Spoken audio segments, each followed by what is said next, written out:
மக்கள் இந்த கூலிப்படையினர், ரவுடிகள் இவர்களுடைய அராஜகம் அதிகரித்துக் கொண்டே இருக்கிறது. இரும்பு கரம் கொண்டு ஒடுக்குவேன் என்று நம்முடைய முதலமைச்சர் அறிவித்திருக்கின்றார். அந்த இரும்பு கரம் என்னாச்சு, ஏதாவது துருப்பிடிச்சிருச்சா என்னன்னு தெரியல.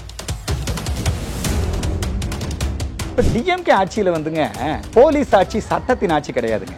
இவங்க கட்சிக்காரருடைய ஆட்சி, மந்திரியுடைய ஆட்சி, மாவட்ட செயலாளர் ஆட்சி. அதாவது பரவாயில்ல, மாவட்ட செயலாளர் மந்திரியாவது பரவாயில்ல, சாதாரண வார்டு கவுன்சிலர் டிஎம்கே இருந்தா கூட அவங்க நான் திமுக நான் அப்படித்தான் இருப்பேன் போய் அவங்க அரசு எந்திரத்துல அவங்க வந்து தலையிடுறாங்க, பாதிக்கப்படுது. பரவலா தமிழகம் முழுக்க விடுதலை சிறுத்தைகள், கம்யூனிஸ்ட் அமைப்புகள், அர்பன் நக்சல்கள் இவங்க வந்து இந்த ஆளுங்கட்சியை முழுமையாக அவர்கள் பயன்படுத்திக் கொள்கிறார்கள். இதெல்லாம் ஸ்டாலின் ஐயா அவர்களுக்கு தெரிஞ்சு நடக்குதா என்னன்னு எனக்கு தெரியல. இல்லைன்னா விடுதலை சிறுத்தை கட்சி போய் ஒரு போலீஸ் ஸ்டேஷனுக்குள்ள போய் இன்ஸ்பெக்டருக்கு சவால் விடுவாங்களா? மகாத்மா காந்திக்கு ஜெயன்னு சொல்லிக்கிட்டு கள்ளுக்கடை திறந்து வச்சிருக்கிற மாதிரி தான் ஜெய் பீம்னு சொல்லிக்கிட்டு அம்பேத்கர் கொள்கைக்கு என்னெல்லாம் விரோதமோ அதெல்லாம் செஞ்சு. இவர் ஆம்ஸ்ட்ராங் அப்படி இல்லை. ஆம்ஸ்ட்ராங் வந்து ஒரு அம்பேத்கர் கொள்கைகளை இளைஞர்களுக்கு சொல்லி கொடுத்தார். தங்களுக்கு மாற்று கருத்து சொல்றவங்களை, தங்களுக்கு விரோதமா இருக்கிறவங்களை இவங்க வந்து உடனடியாக கைது பண்றாங்க, நடவடிக்கை எடுக்கிறாங்க. தொடர்ந்து நீங்க பாத்துங்க, பிஜேபி தொண்டர்கள், இந்து மக்கள் கட்சி நிர்வாகிகள் இவங்க மேலெல்லாம் பொய் வழக்கு டெய்லியும் போயிட்டு இருக்காங்க. இந்து அமைப்புகளை ஒடுக்குவதற்கு, அம்பேத்கர் அமைப்புகளை ஒடுக்குவதற்கு இந்த பெரியாரிஸ்டுகள் தொடர்ந்து ஸ்டாலின் ஆட்சியை பயன்படுத்துறாங்க, திராவிட மாடலை பயன்படுத்துறாங்க. இந்த குற்றச்சாட்டை நான் முன்வைக்கின்றேன். திமுகவை முதல்ல இந்த அர்பன் நக்சல் இருந்து காப்பாற்றணும், இந்த கம்யூனிஸ்ட் இருந்து, சிறுத்தை கிட்ட இருந்து காப்பாற்றணும், சிஎஸ்ஐ கிட்ட இருந்து காப்பாற்றணும். இதெல்லாம் என்னங்க அநியாயமா இருக்குது. ஒரு சிஎஸ்ஐ ஃபாதர் பேசுறாரு கோயம்புத்தூர்ல, எல்லா வீடியோ பார்த்துருக்கீங்க. ஏன் இன்ன வரைக்கும் அவரை கைது பண்ணல?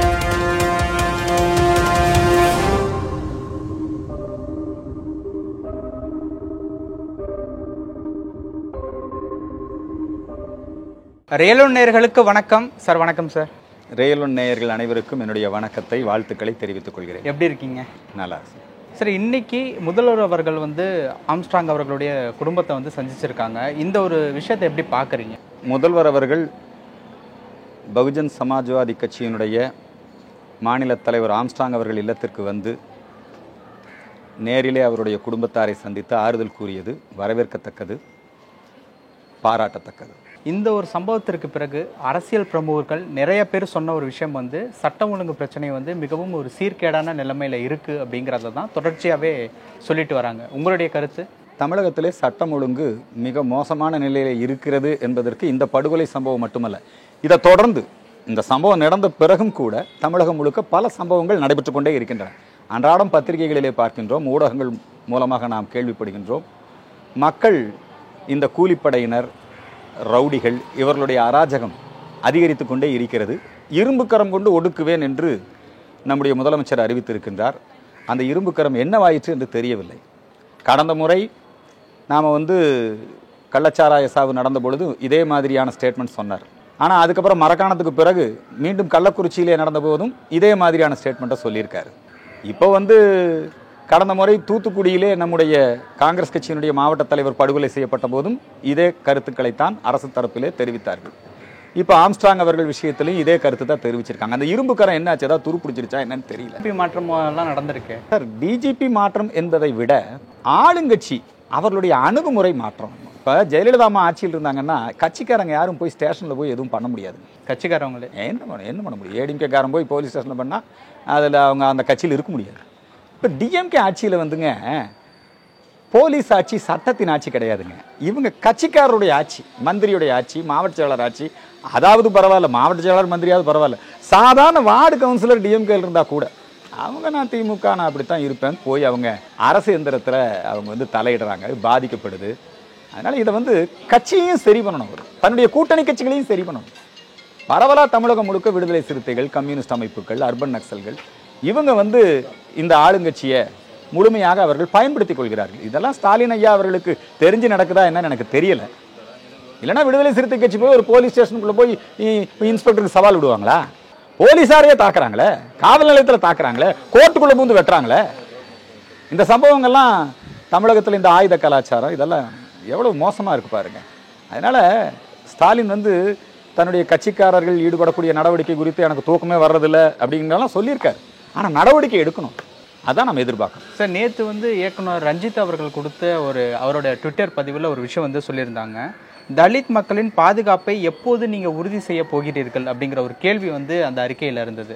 தலித் மக்களின் பாதுகாப்புக்கு இந்த தலித் அரசியல் என்கிற போர்வையிலே ரவுடிசம், பிசிஆர் ஆக்டை தப்பாக பயன்படுத்துறது, என்னங்க சாதி மத அடிப்படையில் வெறுப்புணர்வை தூண்டும் பேச்சுக்களை பேசுவது, என்ன சனாதன ஒழிப்பு மாநாடு நடத்துறது, புரியுதுங்களா? இதெல்லாம் யார் பண்ணுறா?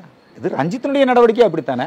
நீங்கள் எடுக்கக்கூடிய சினிமா, நீங்கள்லாம் வந்து இந்த சமூகத்தில் ஒரு பதட்டத்தானே உண்டு பண்ணுறீங்க. நீங்கள் என்ன அம்பேத்கரையா ஃபாலோ பண்ணுறீங்க? அவர் அம்பேத்கருடைய சட்டத்தையா மதிக்கிறீங்க? ஜெய் பீம்னு சொல்லிக்கிட்டு, மகாத்மா காந்திக்கு ஜெயின்னு சொல்லிக்கிட்டு கல்லுக்கடையை திறந்து வச்சிருக்கிற மாதிரி தான் ஜெய் பீம்னு சொல்லிக்கிட்டு அம்பேத்கர் கொள்கைக்கு என்னெல்லாம் விரோதமோ அதெல்லாம் செஞ்சுக்கிட்டு இருக்காங்க. இவர் ஆம்ஸ்ட்ராங் அப்படி இல்லை. ஆம்ஸ்ட்ராங் வந்து ஒரு அம்பேத்கரிஸ்ட். அம்பேத்கர் கொள்கைகளை இளைஞர்களுக்கு சொல்லி கொடுத்தார். திராவிட மாடலை எதிர்த்தார். அவர் பெரியாரிஸ்ட் கிடையாது ஆம்ஸ்ட்ராங். ஆம்ஸ்ட்ராங் வந்துங்க, ஆம்ஸ்ட்ராங்காக இருக்கலாம், நம்ம பூவை மூர்த்தியாக இருக்கலாம், அவரும் இதே மாதிரி தான் படுகொலையில் காரணமாக அது கொலையா அது ஏதோ அது ஒரு விஷயம் இருக்கட்டுங்க. அவங்கெல்லாம் வந்து நம்முடைய அந்த பட்டியலின மக்கள் மத்தியில் ஒரு ஒரு ஒரு ஒரு நல்ல விழிப்புணர்வை ஏற்படுத்தினாங்க. ஆனால் இந்த கம்யூனிஸ்டுகளும் பெரியாரிஸ்டுகளும் சேர்ந்து சாதி மத அடிப்படையில் மக்களை பிரித்து இது வந்து இவங்க செய்யக்கூடிய இந்த மோசமான அரசியல். இந்த அரசியல் தான் இந்த படுகொலை சம்பவங்கள்லாம் இங்கே எங்கே வந்து இதெல்லாம் பூரா கட்ட பஞ்சாயத்து, ரவுடித்தனம், இந்த மாதிரி விஷயங்களில் தான் இதெல்லாம் நடக்குது. நீங்கள் சொல்கிறீங்க அந்த கட்ட பஞ்சாயத்து ரவுடித்தனம் அப்படின்னு. ஆம்ஸ்ட்ராங் அவர்கள் இறந்த அன்னைக்கு அவரே வந்து ஒரு கட்ட பஞ்சாயத்துக்காரர், ரவுடி, அந்த மாதிரியான கருத்துக்கள்லாம் சமூக வலைத்தளங்கள்ல வந்து இமேஜ் கொடுக்க முயற்சிக்கிறாங்க. யாருன்னா இந்த சமூக விரோதிகள் தான். ஆம்ஸ்ட்ராங் அவர்கள் வந்து ஒரு தேசிய கட்சியினுடைய மாநில தலைவருங்க. அவர் பல பேரை வக்கீல படிக்க வச்சிருக்கிறாரு, பல பேருக்கு உதவி இருக்கிறாரு. அம்பேத்கர் கொள்கை தானே இப்போ பாரு, அவருடைய இறுதிச் சடங்கு புத்த மத முறைப்படி நடந்திருக்குது. அது வேணும்னே இவங்கெல்லாம் அவர் வந்து ஆம்ஸ்ட்ராங் மேலே அப்படி ஏதாவது சொல்லுவாங்க. அதெல்லாம் தள்ளத்தக்க குற்றச்சாட்டு. அதெல்லாம் சிபிஐ விசாரணை இந்த வழக்கில் வேணும். தமிழ்நாடு போலீஸ் எப்படிங்க, நீங்கள் அது கள்ளச்சாராய சாவாக இருக்கலாம், இப்போ நடந்திருக்கக்கூடிய இந்த படுகொலை சம்பவமாக இருக்கலாம், இதுக்கு சிபிஐ விசாரணை வேணுங்கிறது மாயாவதி அவங்களுடைய கோரிக்கை நியாயமானது. வெறும் வாக்கிற்காக மட்டும்தான் சமூக நீதியா அப்படிங்கிற ஒரு கேள்வியும் ரஞ்சித் அவர்களுடைய அப்படி பண்ணது யாரு? இந்த ரஞ்சித் மாதிரி ஆட்கள் தான். இவங்க தான் பண்ணாங்க. அதை பட்டியலின மக்களுடைய ஓட்டுகளை பெற்றுவிட வேண்டும் அல்லது ஒரு குறிப்பிட்ட சமூகத்தினுடைய ஓட்டுகளை பெற்றுவிட வேண்டும் என்று ஜாதி பார்த்து வேட்பாளர் நிறுத்தினது யாரு? திராவிட மாடல் தானே. அம்பேத்கரை தோக்கடிச்சது யாரு? காங்கிரஸ் தானே. அம்பேத்கரை முதல் தேர்தலில் தோக்கடிச்சது காங்கிரஸ் தானே, கம்யூனிஸ்டுகள் தானே. அம்பேத்கரை மிக கடுமையாக விமர்சனம் செய்து அவருடைய தனிப்பட்ட வாழ்க்கையை கூட அவமானப்படுத்தியவர்கள் கம்யூனிஸ்டுகள். அம்பேத்கரை தோற்கடித்தவர்கள் காங்கிரஸ்காரர்கள். அம்பேத்கருடைய கொள்கைக்கு நேர் எதிரானவர்கள் பெரியாரிஸ்டுகள். நீங்கெல்லாம் இந்த பெரியாரிஸ்ட், கம்யூனிஸ்ட் இவங்கெல்லாம் சேர்ந்துக்கிட்டு நீங்கள் தொடர்ந்து அம்பேத்கர் கொள்கைகளை இந்த நாட்டில் நடைமுறைப்படுத்த விடாமல் தடுத்துக்கிட்டு இருக்கிறீங்க. அவர் ஒரு நேஷனலிஸ்ட் தானே. அவர் ஒரு ஜாதி தலைவராக என்னைக்காவது நம்ம பார்த்துருக்கோமா?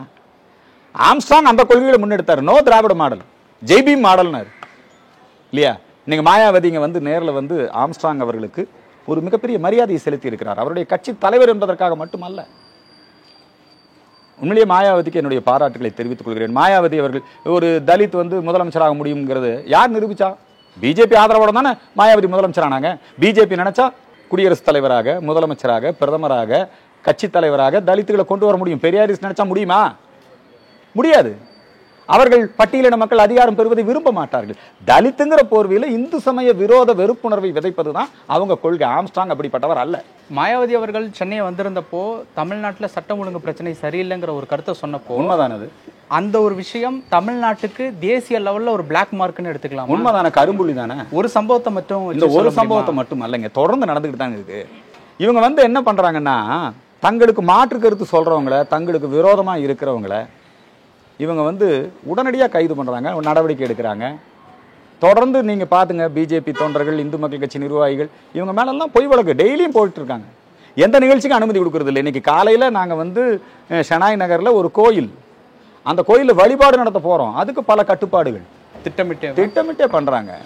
இந்து அமைப்புகளை ஒடுக்குவதற்கு, அம்பேத்கர் அமைப்புகளை ஒடுக்குவதற்கு இந்த பெரியாரிஸ்டுகள் தொடர்ந்து ஸ்டாலின் ஆட்சியை பயன்படுத்துகிறாங்க, திராவிட மாடலை பயன்படுத்துகிறாங்க. இந்த குற்றச்சாட்டை நான் முன்வைக்கின்றேன். கொஞ்சம் வெளியே வரணும் அவர் ஸ்டாலின் அவர்கள் இந்த அர்பன் நக்சல்கள் பிடியிலே இருந்து. நான் அர்பன் நக்சல்கள்னு பொதுவாக சொல்றேன், புரியுதுங்களா? இங்க ஒரு கொலை சூழலை உருவாக்கி வைத்திருக்கிறார்கள். யாரு சார்? இந்த கவர்மெண்ட், பிரசன்ட் கவர்மெண்ட். குறிப்பிட்ட நபர்கள் யாராவது? நபர்கள் எதுக்காக சொல்லணும்? நீங்க அப்படி உருவாக்கி வச்சிருக்கிறீங்க. ஏங்க, நரேந்திர மோடியை கொலை செய்ய சதித்திட்டம் தீட்டிய ஸ்டேன்ஸ் பாதிரியார் அவர் வந்து இந்திய அளவில் கைது செய்யப்படுகிறார். பீகாரில் போய் இங்கிருந்து போய் அங்கே மாவோயிஸ்டுகளோடு சேர்ந்து பணியாற்றியவர், கிறிஸ்தவ மத போதகர். ஒரு கிறிஸ்தவ நிறுவனத்துக்கு எதுக்கு இந்த வேலை? அவரை வந்து அங்கே வந்து கைது பண்ணுறாங்க. வயதானவர், வயோதிகம் காரணமாக இறந்து விடுகிறார். யாரை கொல்ல திட்டம் போட்டாங்க? மோடியை கொல்றதுக்கு. அவங்களுடைய பாடியை கொண்டு வந்து இங்கே லயோலா காலேஜில் வச்சுக்கிட்டு கனிமொழியும் ஸ்டாலின் போய் அஞ்சலி செலுத்தினா, ராஜீவ்காந்தி கொலைக்கு முன்னால் அப்படித்தானே நடந்தது. ஒரு கொலைச்சூழல் உருவாச்சுல்ல. அது மாதிரியான ஒரு கொலைச்சூழல், ஒரு வெறுப்பு பிரச்சாரம் திட்டமிட்ட ரீதியிலே இங்கே செய்யப்படுகிறது. பெரம்பலூர்ல ஆம்ஸ்ட்ராங் அவர்களுடைய உடலை வந்து அடக்கம் செய்யணுங்கிறது திட்டமிட்டே தடுக்கப்படுகிறது அப்படிங்கிற ஒரு விஷயமும் வந்து இல்லை, இதெல்லாம் சட்டத்திற்கு உட்பட்டதுங்க. அது வந்து ரொம்ப பகுஜன் சமாஜ் கட்சி அதை ரொம்ப அவங்க குடும்பத்தாரும் சரி, பகுஜன் சமாஜ் கட்சி நிர்வாகிகளும் சரி சட்டப்பூர்வமாக அணுகியிருக்கிறார்கள். அதில் சட்டப்பூர்வமாக அவங்க வந்து அதை செஞ்சுக்கிட்டு இருக்காங்க. அது பாராட்டத்தக்க. நேற்று வந்து டிஜிபி மாற்றம் வந்து நடந்திருக்கு. இந்த மாதிரியான சட்டம் ஒழுங்கு பிரச்சனையை கட்டுக்குள்ள வைக்கணும்னா அரசு அடுத்து என்னென்ன நடவடிக்கைகள்லாம் மேற்கொள்ளணும்? அதெல்லாம் அரசுக்கெல்லாம் தெரியுங்க. தெரியாம என்ன? தெரிஞ்சே தான் அதெல்லாம் நடக்குதா? ஒன்று ஏங்க தெரியாம என்ன? அதெல்லாம் தெரிஞ்சே நடக்குதான்னு அப்படி இல்லை. இந்த கவர்மெண்ட் நேர்மையான கவர்மெண்ட்டாக இருக்கணும். இவங்களுக்கு ஆள தெரியணும். புரியுதுங்களா? ஸ்டாலின் அவர்கள் இனிமேலாவது போதைப் பொருள், ஆமாம் உண்மைதான், நாங்கள் சொல்ல தான். இது வந்து அரசியல் பேட்டி அல்ல. நீங்கள் உடனே ஆள தெரியலையா, நான் ஸ்டாலின் ஏதாவது சொல்லுவேன்னு நீங்கள் எதிர்பார்க்காதீங்க. நான் அவர் ஒரு முதலமைச்சர். நடந்தவைகளாக இருக்கட்டும். புரியுதுங்களா? இனிமேலாவது கொஞ்சம் இந்த அர்பன் நக்சல்கள் பிடியிலே இருந்து இந்த அரசாங்கத்தை வெளியே கொண்டு வாங்க.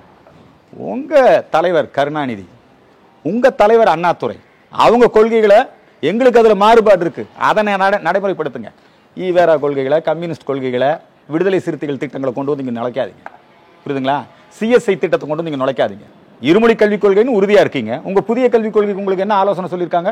உருது பள்ளிக்கூடம் மட்டும் திறந்துக்கலாம். அப்போ நீங்கள் யாருக்கு பணிஞ்சு போகிறீங்க? யாருடைய அரசு இந்த அரசு? நீங்கள் எல்லோருக்குமான அரசாக இருக்க வேண்டும். 2006 தமிழ் கட்டாய பாடத்திட்டம் கொண்டு வந்தது கருணாநிதி அவர். அந்த சட்டத்தையே நீங்கள் மாத்துறீங்களே. நாங்கள் தமிழ் படிக்க மாட்டோம், உருது தான் படிப்போம்னு சொல்கிறாங்க. உடனே அவங்களுக்கு ஆதரவாக நீங்கள் வந்து உருது ஆசிரியர்கள் நியமிக்கிறேங்கிறீங்க. அப்போ ஹிந்தி படிக்க விரும்புகிறவனுக்கு ஏன் அந்த ஆசிரியர் நியமிக்க மாட்டேங்கிறீங்க? அதில் மட்டும் உங்களுக்கு எதிர்க்க தெரியுது. ஹிந்தி கட்டாய மொழியா நினைக்கிறாங்களோ? கட்டாயமெல்லாம் கிடையாதுங்க. மத்திய அரசாங்கத்தினுடைய புதிய கல்விக் கொள்கையில் தாய்மொழி தான் கட்டாயம். இவங்க தாய்மொழிக்கு ஆதரவானவங்க அல்ல, இவங்க ஆங்கிலத்துக்கு ஆதரவானவங்க. ஆங்கில திணிப்பு, கான்வென்ட் கல்வி, கல்வியில் வியாபாரம். அதனால் இந்த மாதிரியான அணுகுமுறையை மாற்றுங்க. மத்திய அரசாங்கத்தோட மோதல் போக்க கடைபிடிக்காதீங்க. எந்த சட்டம் கொண்டு வந்தாலும் மத்திய அரசாங்கத்தை எதிர்த்து பேசிக்கிட்டு நீங்க பிரதமரை எதிர்த்து பேசுங்க, நீங்க கட்சியை எதிர்த்து பேசுங்க, பிஜேபி எதிர்த்து பேசுங்க, கொள்கை ரீதியா பேசுங்க. ஏங்க ஒரு ஒரு ஒரு ஒரு நல்ல PM ஸ்ரீ ஸ்கூல் ஸ்கீம் வருது, சரிங்களா? ஒரு ரயில்வே திட்டம் வருது. மைசூர், பெங்களூர், சென்னை இணைப்பு சாலை திட்டம் வருது. ஒண்ணுமே படிக்கிறது இல்லை இந்த எம்பிக்கள். அங்க போய் கேள்வி கேட்கறாங்க. நீங்க அங்க இருந்து மைசூர்ல இருந்து பெங்களூருக்கு ரொம்ப நல்லா பண்ணிட்டீங்க, அங்கிருந்து தமிழ்நாட்டுக்கு இணைக்கிறது மட்டும் ஏன் பண்ணலன்னா, நீ நிலம் கையகப்படுத்தி கொடுக்கல. நிதின் கட்கரி விவரமா சொன்னார். ஆட்சி பண்றவங்க நீங்க வந்து மத்திய அரசாங்கத்தோட நிர்வாக ரீதியா ஒத்துழைச்சு போங்க. எப்ப பார்த்தாலும் இந்த கம்யூனிஸ்ட்கான தூண்டி விடுறான். அவனுக்கு தேவை, அவனுக்கு இந்தியா நல்லா இருக்க கூடாது. கம்யூனிஸ்ட் கட்சியுடைய கொள்கையை நடைமுறைப்படுத்திருக்கா டிஎம்கே.